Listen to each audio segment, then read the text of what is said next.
கைது செய்யப்பட்ட 22 பிக்குகளுக்கும் சமமான தண்டனை அல்லது அவர்களுக்கு எதிரான சட்ட நடவடிக்கை எடுக்கப்படும் என மக்கள் பாதுகாப்பு அமைச்சர் ஆனந்த விஜயபால் அவர்கள் இன்று தெரிவித்திருக்காரு. நாளைக்கு கொழும்புல விசேட போக்குவரத்து நடைமுறைகள் அமுல்படுத்தப்படுகிறது. காரணம், சமாதானத்துக்கான நடைபாதை நடந்து கொண்டிருப்பதால நாளைக்கு கொழும்பு நோக்கி அந்த நடைபாதை வருது. அது தொடர்பான தகவல்கள் வெளியாகி இருக்கிறது. அது பற்றி பார்க்க போறோம்.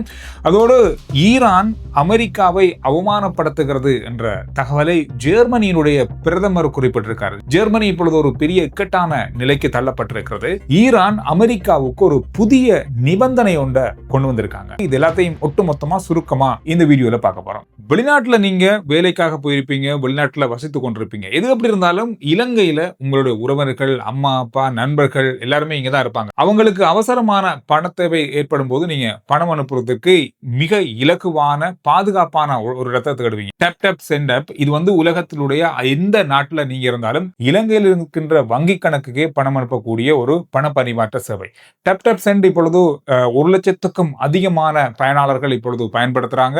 இலங்கை மத்திய வங்கியினுடைய முழுமையான அனுமதி பெற்றது. நீங்க முதல் தடவை டேப் டேப் சென்ட் மூலமாக இலங்கையில் இருக்கின்ற உறவினர்களுக்கு அல்லது இலங்கையில் உள்ள வங்கி கணக்குக்கு நீங்க பணம் அனுப்பும் போது உங்களுக்கு போனஸ் இருக்கு. இந்த பணம் அனுப்புற முறை என்றது மிக மிக இலகுவானது. நீங்க பணம் அனுப்பின உடனேயே 1 நிமிஷத்திலேயே உங்களுடைய இலங்கையில் இருக்கின்ற வங்கி கணக்குக்கு பணம் போயிடும். அது மட்டும் இல்லாமல் மேலதிக கட்டணம் எதுவும் இருக்காது, சேவை கட்டணம் இருக்காது. நீங்க அனுப்புகின்ற பணத்தினுடைய பெறுமதி இலங்கை ரூபாவில் என்ன பெறுமதியோ அதை விட நல்ல பெறுமதி உங்களுக்கு டேப் டேப் சென்ட் மூலமாக கொடுக்குறாங்க. ஆப் ஸ்டோர் அல்லது பிளே ஸ்டோர்ல நீங்க டேப் டேப் சென்ட் உடைய ஆப்பை டவுன்லோட் பண்ணி அங்க கேட்கப்படுகின்ற தரவுகளை நீங்க நிரப்பிட்டு பணம் அனுப்பும் போது ஆர்ஜே சந்துரு அப்படின்ற ப்ரோமோ கோடை பயன்படுத்துங்க. அப்போ கூட உங்களுக்கு போனஸ் இருக்கு. பணத்தை மிக இலகுவாகவும் பாதுகாப்பான முறையிலையும் வெளிநாட்டிலிருந்து இலங்கைக்கு பணம் அனுப்புறதுக்கு டேப் டேப் சென்ட் மேலதிகமான தகவல்கள் டிஸ்கிரிப்ஷன்ல இருக்கு. உங்களுக்கு தேவைப்படும் போது பயன்படுத்துங்க. இலங்கையினுடைய கட்டுநாயக்க விமான நிலையத்தில் கைது செய்யப்பட்ட 22 புத்த துறவிகளும் இப்பொழுது விளக்கமறியலில் வைக்கப்பட்டிருக்காங்க. இவரை இயக்கியவர் அவரும் ஒரு புத்த துறவி என்ற அடையாளம் காணப்பட்டு அவரும் கைது செய்யப்பட்டு வருகின்ற மே மாதம் 2ஆம் தேதி வரைக்கும் அவருக்கும் விளக்கமறியல் காலம் வைக்கப்பட்டிருக்கிறது. மக்கள் பாதுகாப்பு அமைச்சர் ஆனந்த விஜயபால் அவர்கள் இன்றைய நாளில் இது தொடர்பான ஒரு கருத்தை வெளியிட்டிருக்காரு.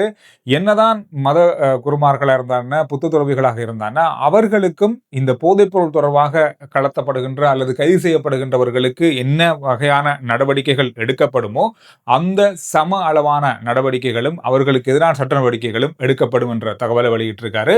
மகாநாயக்கர்களுடைய ஆலோசனைகள் பெறப்படும், ஆனாலும் கூட சட்ட நடவடிக்கை என்பது அவர்களுக்கு சமமானதாக இருக்கும் அப்படின்ற தகவலை வெளியிட்டிருக்காரு. எனவே இலங்கையினுடைய விமான நிலைய வரலாற்றில் அதிக போதைப் பொருள் ஒரே நேரத்தில் கைப்பற்றப்பட்ட சம்பவமாகவும் இது பதிவாகி இருந்தது. மதகுரு அல்லது புத்த துறவிகள் போதைப் பொருளோடு வந்து கைது செய்யப்பட்ட முதல் சந்தர்ப்பமாகவும் இது பதிவாகி இருக்கிறது. இது தொடர்பான மிக பெரிய அளவான விமர்சனங்கள், சர்ச்சைகள் இப்பொழுது எழுப்பப்பட்டிருக்கிறது. இது தொடர்பான விசாரணைகளும் இப்பொழுது பெரிய அளவாக நடந்து வருது. எனவே இந்த தகவல் இன்று ஒரு பெரிய அளவாக பார்க்கப்பட்டது. அது மட்டும் இல்லாமல் இலங்கையில இப்பொழுது அதாவது சமாதானத்துக்கான நடைபயணம் இடம்பெற்றுக் கொண்டிருக்கிறது. இந்த நடைபயணமானது நாளைக்கு காலையில அதிகாலை சுதந்திர சதுக்கத்திலிருந்து ஆரம்பிக்கப்பட போகுது. கொழும்புல இந்த சுதந்திர சதுக்கத்தில் ஆரம்பிக்கின்ற நிகழ்வுல ஜனாதிபதி அனுரகுமார் திசாநாயக்க அவர்கள் கலந்து கொள்வார் அப்படின்ற மாதிரி சொல்லியிருக்காங்க. இந்த நிகழ்வின் காரணமாக, இந்த நடைபயணம் காரணமாக நாளை கொழும்பினுடைய பல வீதிகள் மூடப்பட்டிருக்கும், போக்குவரத்துக்கு தடைப்பட்டிருக்கும். எனவே இந்த வீதிகளால பயணம் செய்யற நீங்க இந்த ஒழுங்கு முறைகளை தெரிந்து கொண்டு மாற்று வழிகளை பயன்படுத்துமாறு போக்குவரத்து போலீசார் அறிவிச்சிருக்காங்க. நீங்க பயணம் செய்யும் போது இந்த வீதி ஒழுங்குகளை பின்பற்றுங்க, பார்த்து பயணம் செய்யுங்க. ஈரானுக்கும் அமெரிக்காவுக்கும் இடையில இடம்பெற்று வர இந்த பேச்சுவார்த்தை, இந்த முறுகல், இது தொடர்பான பலதரப்பட்ட கருத்துக்கள் இப்பொழுது பல நாடுகள் வெளியிட ஆரம்பித்திருக்காங்க. ஜெர்மனி இப்பொழுது ஒரு தகவல் வெளியிட்டிருக்காங்க. ஜெர்மனியினுடைய பிரதமர் இந்த தகவல் வெளியிட்டிருக்காரு.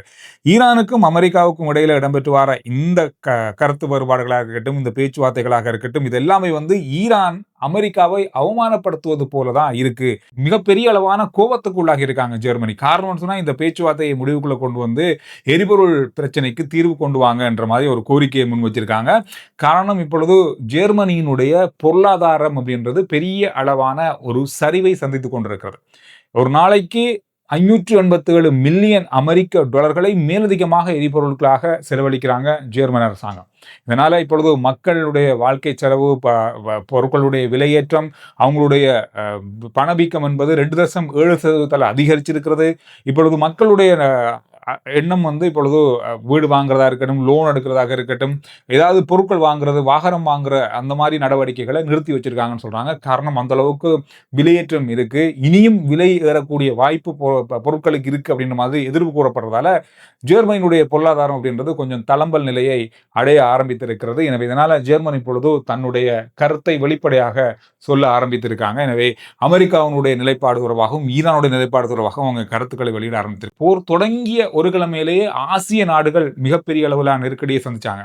இப்பொழுதுதான் மேலத்தைய நாடுகள் தங்களுடைய சிக்கலை எதிர்கொள்ள ஆரம்பிச்சிருக்காங்க. இது ஒரு பெரிய நெருக்கடியை வருகின்ற நாட்களில் 2 நாடுகளுக்கும், ஈரானுக்கும் அமெரிக்காவுக்கும் பெரிய அழுத்தத்தை கொடுக்கக்கூடிய ஒரு சந்தர்ப்பமாக உருவாகும் என்று சொல்லி எதிர்பார்க்கப்படுது. இதுக்கிடையில ஈரான் வந்து இன்று அமெரிக்காவுக்கு ஒரு புதிய நிபந்தனை ஒன்றை முன் வச்சிருக்காங்க. இந்த நிபந்தனை அப்படின்றது வந்து என்ன பதில் அமெரிக்கா பக்கமாக இருந்து வரப்போகுது அப்படின்னு தெரியல. அவங்க வச்ச நிபந்தனை என்றது ஹோர்முஸ் கால்வாய் முழுமையாக திறக்கப்படும், அதுல எந்த தடையும் இல்லாம முழுமையாக திறக்கப்படும். அதற்கு பதிலாக அமெரிக்கா ஈரானுடைய துறைமுகங்களுக்குள்ள செல்லுகின்ற கப்பல்களை தடுக்கின்ற அல்லது அங்கிருந்து வெளிவருகின்ற கப்பல்களை தடுக்கின்ற நடவடிக்கையிலிருந்து விலகிக் கொள்ள வேண்டும். முற்றுமுழுதாக போர் நிறுத்தம் அல்லது தாக்குதல் நடத்தப்படாது என்ற உறுதிமொழி வழங்கப்பட வேண்டும். இந்த மாதிரியான ஒரு நடவடிக்கை நடக்கப்பட வேண்டும். இந்த அணு ஆயுதம், யுரேனியம் செறிவூட்டல் தொடர்பான பேச்சுவார்த்தையை நாங்கள் இன்னும் ஒரு தடவை வைத்துக்கொள்ளலாம் அல்லது இது கொஞ்சம் காலத்துக்கு பிறகு வைத்துக்கொள்ளலாம். எனவே இந்த ஒரு நிபந்தனையை அவங்க வச்சிருக்காங்க. ஹோர்முஸ் கால்வாயை நாங்கள் திறப்போம், நீங்க எங்களுடைய கப்பல்களுக்கான தடைகளை நீக்குங்கள் அப்படின்ற மாதிரி தான் அவங்களுடைய நிபந்தனை இருக்கு. இன்றைய நாளில் அமெரிக்க ஜனாதிபதி டொனால்ட் ட்ரம்ப் அவர்கள் ஒரு மிக முக்கியமான ஊடக சந்திப்பு ஒன்றை நடத்த போகிறார் என்ற மாதிரி தகவல்கள் வெளியாக இருக்கு. இதுல இது தொடர்பான பதில்களும் அடுத்து ஈரான் மீது நடத்த போகின்ற அல்லது எடுக்க போன்ற நடவடிக்கைகள் தொடர்பாகவும் அவர் அறிவிப்பார் அப்படின்ற மாதிரி சொல்லப்படுது. இதுக்கிடையில ஈரானுடைய வெளியுறவு அமைச்சர் ரஷ்யாவுக்கு போயிருக்காரு. ரஷ்ய ஜனாதிபதி, பிரதமர் உள்ளிட்ட பலரை சந்திக்க போகிறாரு. சந்திச்சும் பேச்சுவார்த்தை நடத்தியிருக்காங்க. இதோடு மத்திய கிழக்கில் உள்ள மிக முக்கியமான தலைவர்களோடும் பேச்சுவார்த்தை நடத்தப்பட்டிருக்கிறது. ரஷ்யாவினோடு மிக முக்கியமான ஒரு கோரிக்கையை ஈரானுடைய வெளியுறவு அமைச்சர் முன்வைத்திருப்பதாக சொல்றாங்க. காரணம், இப்பொழுது ஈரானுடைய வான் கட்டமைப்பு அப்படின்றது கொஞ்சம் பலவீனம் அடைந்திருக்கிறது அப்படின்ற கருத்துக்கள் இருக்கு.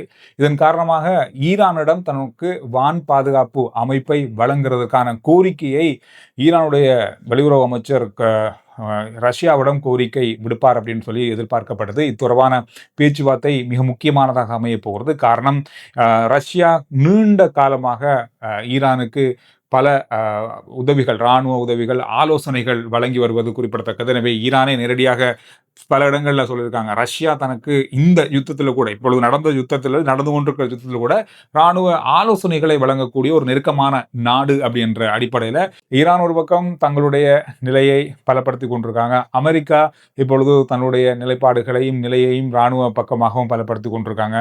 பேச்சுவார்த்தை எந்த இடத்துல முடியுதோ அந்த இடத்துல இருந்து போர் ஆரம்பிக்கிறதுக்கான 2 பக்க தயார்படுத்தல்களும் இப்பொழுது நடந்திருப்பதாக தான் சர்வதேச ஊடகங்கள்ல செய்திகள் பரவலாக 90% செய்திகள் அப்படித்தான் இருக்கு. அதோடு இன்று பாராளுமன்றத்தில், அதாவது ஈரானுடைய பாராளுமன்றத்தில் ஒரு புதிய நடைமுறையை அமுல்படுத்தியிருக்காங்க. அதாவது ஹோர்முஸ் கால்வாயினுடைய கட்டுப்பாட்டை ஈரானுடைய இராணுவத்துக்கு வழங்குவதற்கு அவங்களுக்கு தான் அதிகாரம் இருக்கு. எந்த கப்பல் போகணும், எந்த கப்பல் போகக்கூடாது, எந்த நாட்டு கப்பல் அனுமதிக்கப்பட வேண்டும், எந்த கப்பல்களுக்கு கட்டணம் செலுத்தப்பட வேண்டும், இந்த மாதிரியான அத்தனை நடவடிக்கைகளையும் கட்டுப்படுத்துறதுக்கான கட்டுப்பாடுகளை கொண்டு நடத்துறதுக்கான அதிகாரத்தை ஈரானுடைய பாராளுமன்றம் ஈரானுடைய இராணுவத்துக்கு வழங்குறதுக்கான ஆலோசனை வழங்கப்பட்டிருக்கிறது. ஈரான் இப்பொழுது மத்திய கிழக்குக்கு ஒரு எச்சரிக்கையையும் விடுத்திருக்காங்க. எச்சரிக்கை அப்படின்றத விட மிகப்பெரிய அளவான ஒரு கண்டனம் அப்படின்னு கூட சொல்லலாம். ஈரானுக்கு மத்திய கிழக்கு நாடுகளில் இருந்து தாக்குதல்கள் வருங்காலத்தில் நடத்தப்படுமாக இருந்தால், ஒரு தாக்குதல் நடத்தப்பட்டால் அதற்கு பதிலாக 4 விதமான தாக்குதல்கள் அல்லது 4 வீதம் அந்த தாக்குதல் பெருசாக இருக்கு. இப்போ ஒரு இடத்துக்கு ஒரு மின் நிலையம் தாக்கப்பட்டால் மத்திய கிழக்கில் இருக்கிற 4 மின் நிலையங்கள் தாக்கப்படும் அப்படின்ற மாதிரி எச்சரிக்கையை ஈரான் விடுத்திருக்காங்க. இப்ப இந்த மாதிரி பரவலா மாறி மாறி இந்த கருத்துக்கள் வெளியிடப்பட்டு கொண்டிருக்கு. இது எல்லாமே ஒட்டுமொத்தமா பேச்சுவார்த்தையில முடியலைன்னா இது யுத்தத்துல போய் முடியும் அப்படின்றதுக்கான அறிகுறிகள் தான் அப்படின்ற மாதிரி தான் இப்போது சொல்லப்படுது. எனவே இந்த மாதிரியான எச்சரிக்கைகளும் ஈரான் பக்கமாக இன்றைய நாளிலையும் விடுக்கப்பட்டிருக்கு. பார்க்கலாம், அமெரிக்க ஜனாதிபதியுடைய இந்த கூட்டம் அதாவது ஊடகவியலாளர்கள் கூட்டத்தில் என்னென்ன மாதிரியான முடிவுகள் இருக்கு, என்னென்ன மாதிரியான புதிய தகவல்கள் இருக்கு, என்ன நிலைப்பாடு அமெரிக்கா பக்கமாக இருக்கு, என்ன நிபந்தனை வைக்கப்படுது, ஏதாவது மாற்றங்கள் வருமா, மாற்றங்கள் அதாவது ஈரான் வைத்திருக்கிற இந்த கோரிக்கை அல்லது நிபந்தனையை வந்து அமெரிக்கா எப்படி ஏற்றுக்கொள்றாங்க, என்ன பதில் அவங்க வழங்க போறாங்கன்ற தகவலை அடுத்த வீடியோல பகிர்ந்து கொள்ளலாம். ஆர்ச்சி சந்துரு ரிப்போர்ட் வாட்ஸ்அப் தன்னுடைய லிங்க் முதல் கமெண்ட்ஸ்ல டிஸ்கிரிப்ஷன் இருக்கு, ஃபாலோ பண்ணி வைங்க. சுருக்கமான விரைவான செய்திகளை நீங்க வாட்ஸ்அப் மூலமா உடனுக்குடன் அறிந்து கொள்ளலாம்.